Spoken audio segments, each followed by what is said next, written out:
Hello, people. So, it's time for an impromptu tag session. I just thought of doing this. I just got home, not exactly from work. After work, I went to get dinner, and then after that, I got some books. There was a book fair actually at one of the malls near my place, and yes, I got myself some cheap books. Not sure if I should have done that, but yes, I did. But anyway, I just felt like doing this tag. I was tagged 2 months ago, roughly, by Kim of Middle of the Book March. This is the BookTube tag, and yeah, it's gonna be spontaneous. I did not get ready for any of these questions. I did not prepare myself. And yeah, about the books that I bought, maybe later after this, I will show you what I bought today. Yeah, really nice haul. So yeah, this video is going to be a book haul video. Also, stay tuned if you want to see which books I bought. Let's get to the question: who or what got you into BookTube? This is the first one. Who or what got me into BookTube? Well, actually, I can still remember before I started my BookTube, it was only like 2 months before that. I was vacationing with my family, and we were staying at this hotel at the Kuching city center. Kuching is like a one of the cities in East Malaysia. So we were just chilling there inside the hotel room, and I was browsing YouTube, and then I saw videos of people talking about books. It wasn't strange, but it was something somewhat new for me because I have not been to that part of YouTube before, so it was like my early foray, early encounter with this thing called BookTube. So it was kind of interesting. There were many creative videos, very fun videos, also very entertaining, and it was quite interesting to see people talking about books. At that time, I wasn't really thinking about making videos for myself, but then I guess it was sometime on New Year's Eve that I thought I wanted to do something that would make me feel uncomfortable, something new. So I decided, yeah, I'm gonna open a channel for myself, and it's gonna be strange because I would have never thought of doing that, but here's my channel 1 year later. So the second question: how did you choose your channel name? Actually, the first time when I registered, the first name that I used wasn't Sluggish Reader. I think it's quite it's fortunate that not many people found me at that time, but the name that I used was not so great because it was really uninspiring. It was not creative. Basically, it's just Freddy. So my name 3 times. I didn't know why I decided to use that name, but yeah, I think the name that I'm using right now, it's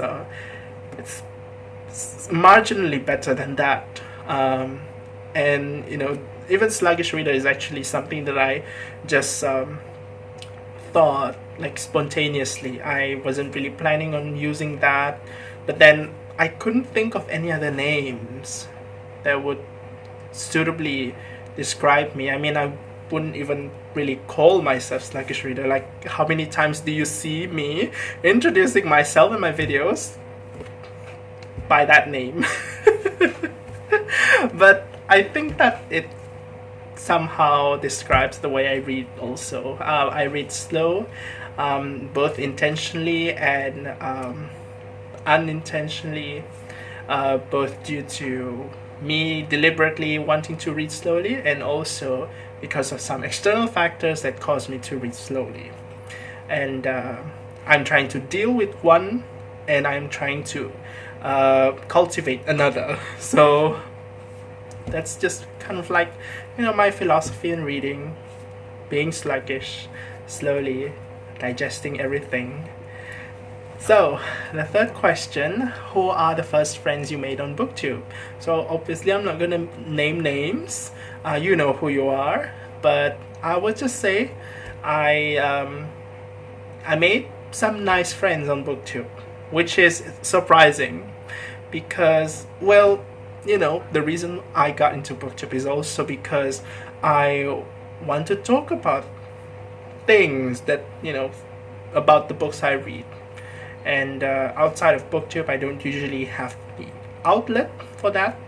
And it was really nice getting into BookTube and just pretty much ramble about the things that I read and seeing that people respond to it. And, it is surreal.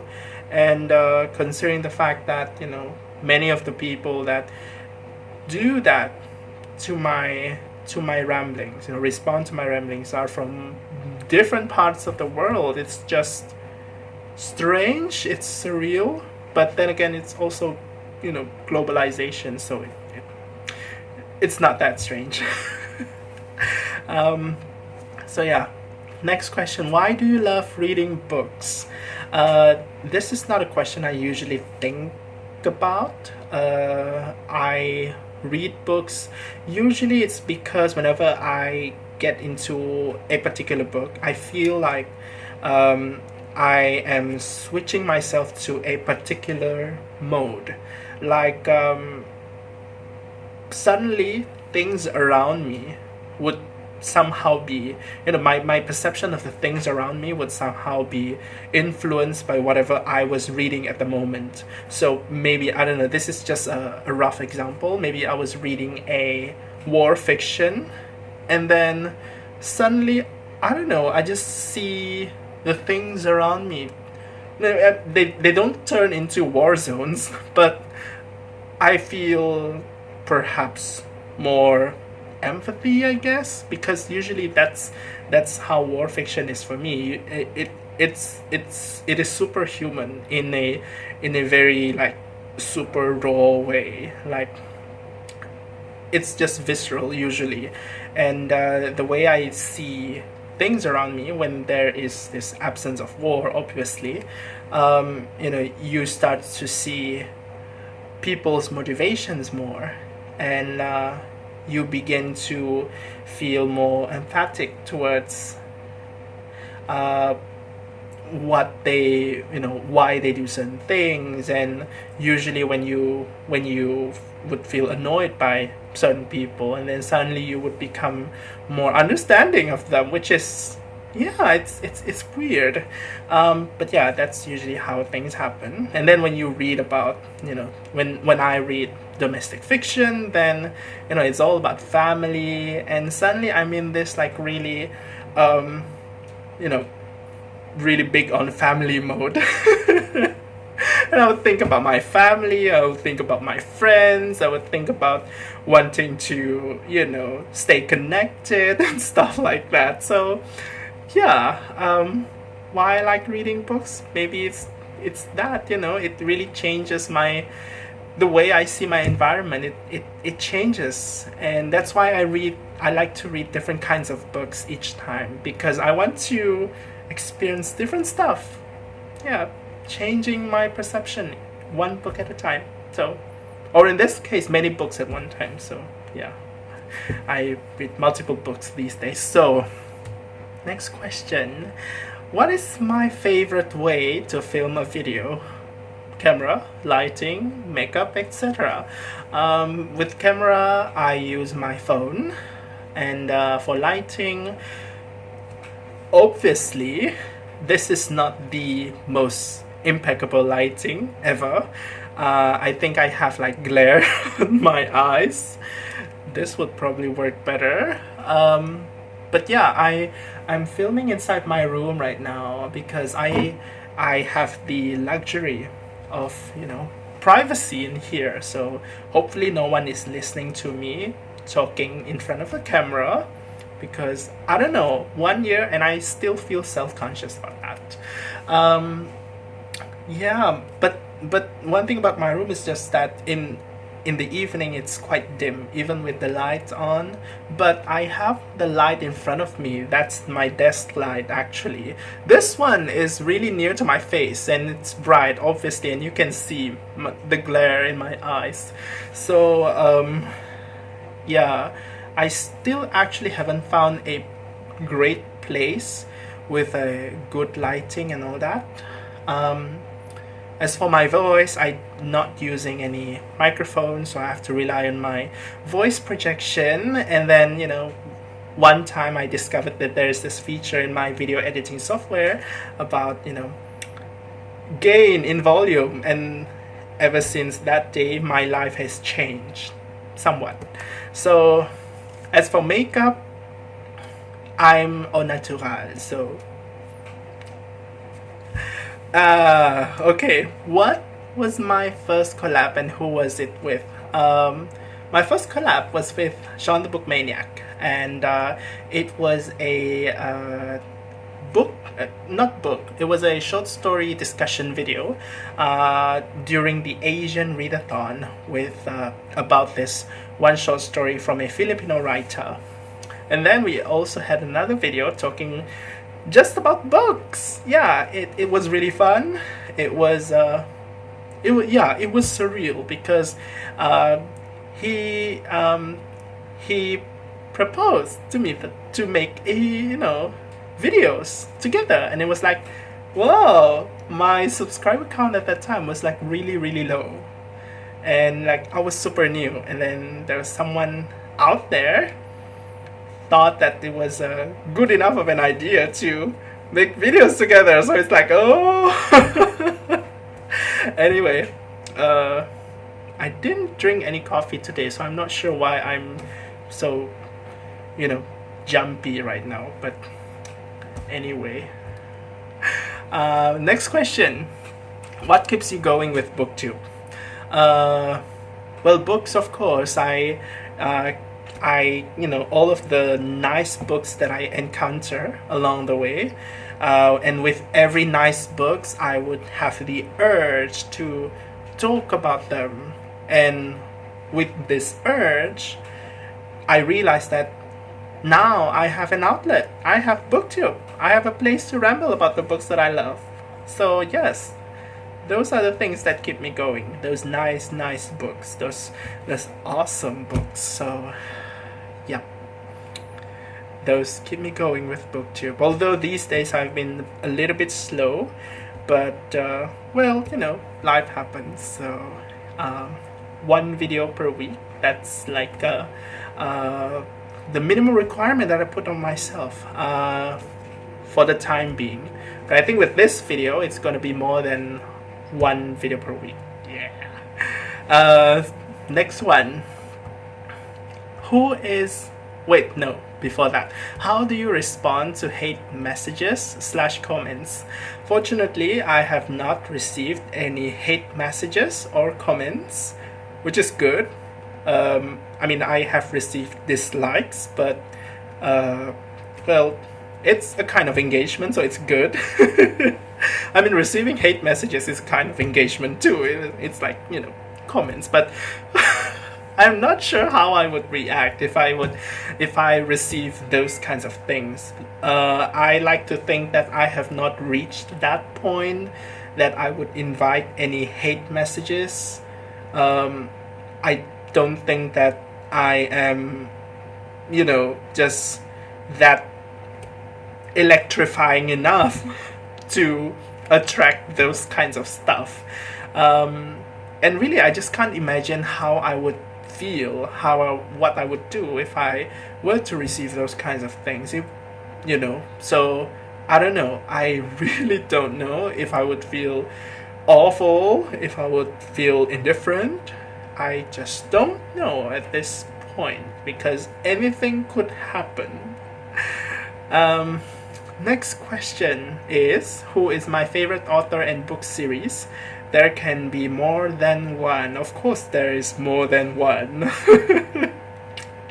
My favorite author, currently I like reading books by Elif Shafak. I think that's pretty obvious if you have seen some of my previous videos. I like her writing. And who else? Recently I read a book by Barbara Kingsolver, The Poisonwood Bible, which was awesome. And I also read another book by her, which I did not finish, but I felt that the writing was quite nice, even with the book that I wasn't able to continue. So for that book, I set it aside. That book was called In Prodigal Summer, and I bought more of her stuff actually recently. So now I have a few of her books just waiting to be read. And also, I have discovered Alice Smith last year with How to Be Both. That book was good.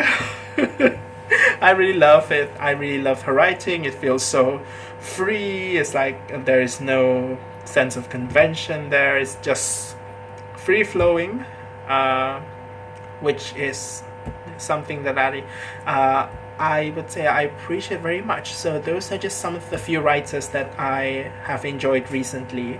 There are more, but you know, I don't want to make these videos to be like too long. So yeah, next one. Oh, it seems to be the last one actually. Any advice for others that are on BookTube? Use this as a chance to speak up about you as a person in the community. Advice. Okay, this is gonna be something that I want to kind of like intend to say to myself also, kind of like a reminder to self.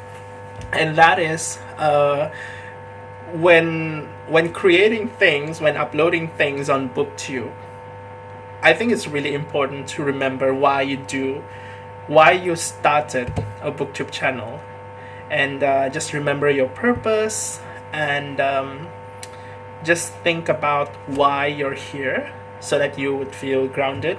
And if there is any like rough things like what lack of subscribers, lack of views, lack of likes and dislikes, I mean engagement, if you feel like you do not receive many of those things, right, you just gotta remember why you're on BookTube. So for me, I'm on BookTube because I want to talk about the books that I read, and hopefully there will be someone out there responding to what I talk about, and that happened. So in the sense that my goal as a booktuber is kind of reached. Actually, I already reached my target as a booktuber, and that is to get some people to talk about, to talk with me, to discuss books that I read. And those things have happened. My targets do not include subscriber count, it does not include view counts, it does not include likes and all that. And so I don't really care so much about those things anymore. I mean, honestly, at the beginning, yes, I did care. Sometimes they would make me feel awful when I see my subscriber count plummeted by 4, and yeah, those make me really, it made me feel really bad. But now I remember all of the nice things, nice interactions, nice discussions that I have with people from all over the world about books. And I realized that, yes, this is what I'm here for. And I already get what I want. So just in case if you feel kind of down about, certain things like subscriber count, for example, just gotta remember why you're on BookTube. If you are on BookTube to be famous, then you are at a wrong corner of YouTube right now. So you shouldn't be watching my video if you want to be famous. I mean, you can, but it's gonna be really, really difficult. At least you gotta change your book genre, right? And but better still, change your video genre. So those are the questions for the BookTube tag. And now, moving on to the books that I bought in the book fair just now. And here it is. The first book that I got was Peter Matheson, In Paradise. So this is a hardcover. I got this for like 8 ringgit, really cheap. So that's like what, $2 US dollars.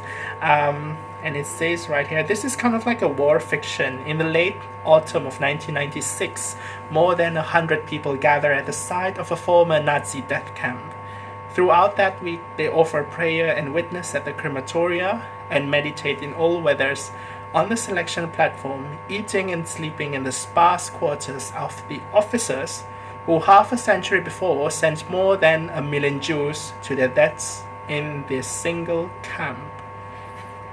Okay, so it is going to have something to do with the aftermath of concentration camps, I think. There's more to the blurb, which I think contains the bulk of the story, so I'm not going to read that. So it's not exactly war fiction, but it's going to be about kind of like things that happen after that, which is interesting also.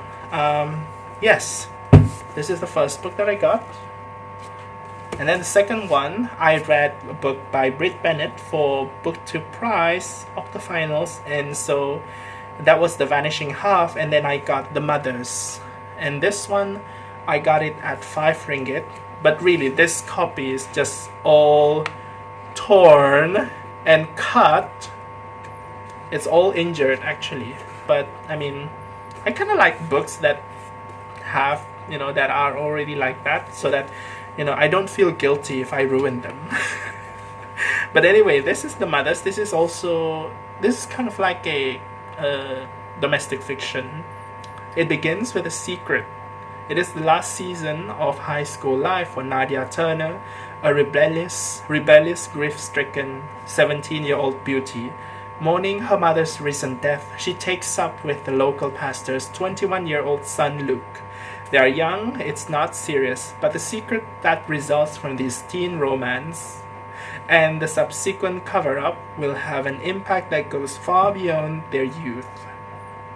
As Nadia hides the truth from everyone, including her best friend, the years move quickly. Soon, they are full-fledged adults, still shadowed by the choices they have made in their youth and by the constant nagging question: what if they had chosen differently? The possibilities of the road not taken are a relentless hunt. Well, obviously from this blurb, it doesn't want to reveal what that secret is. I want to know what that secret is, so yeah. Although we probably know what happened, so next one is currently I'm reading a book by Wally Lamb, and I thought that it is quite good. It's I know this much is true, and so I got this one for 5 ringgit. This one is She's Come Undone. So yeah, I think this one is also a domestic fiction. Meet Dolores Price. She's 13, wise-mouthed but wounded, having bid her childhood goodbye.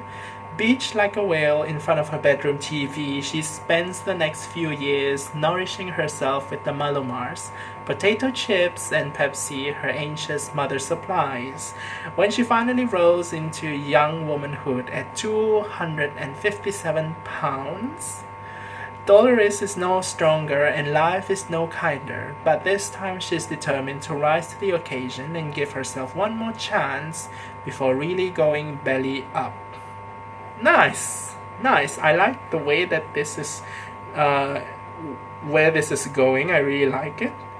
I like the fact that the character is overweight, and it seems to be something that is going to be her, kind of like one of her main thing in this book. So yes, I like that. I really like that. I mean, I'm overweight myself, so I like to hear stories about that. And I also got this one. This is by Richard Adams. It's called Shardik. It's a very big book, hardcover some more, It's really thick. And obviously I can't read any blurb from this one because it is still wrapped in plastic. But I'm just gonna say I kind of saw a little bit of this book from the sample, and this time it's not about rabbits. Yeah, it's not about rabbits. I used to think that Watership Down was a science fiction book, you know, with, you know, space opera, with spaceships getting shot down, and therefore, you know, Watership Down. How stupid I was! And I was really surprised, you know, seeing rabbits on the cover. I thought that the rabbits was going to represent some sort of symbol of nature and humanity in, you know, among the space wars, but no, it really was about rabbits. So it was nice, and therefore I got this one. So I'm really curious. This is a fantasy novel. So yeah, that's all I'm gonna say about this one. And finally, I got this book by Italo Svevo. This is Confessions of Zeno. This book was translated by Beryl de Soute. I think it was translated from the Italian, yes. From the Italian to the English by Beryl de Soute. And this is what the story says, which I think is really interesting. Zeno Cozzini is a neurotic Italian businessman obsessed by his own repeated failures to give up smoking. His confessions are structured as a series of conversations with his long-suffering psychoanalyst, Dr. S, and explore the important themes of his life, his family, his marriage, his mistress, his business, and of course, cigarettes. I think that sounds nice, promising. And yes, those are all the books that I bought from that book fair. And yeah, that's all I'm gonna say this time around. So I'll see you again in a different video.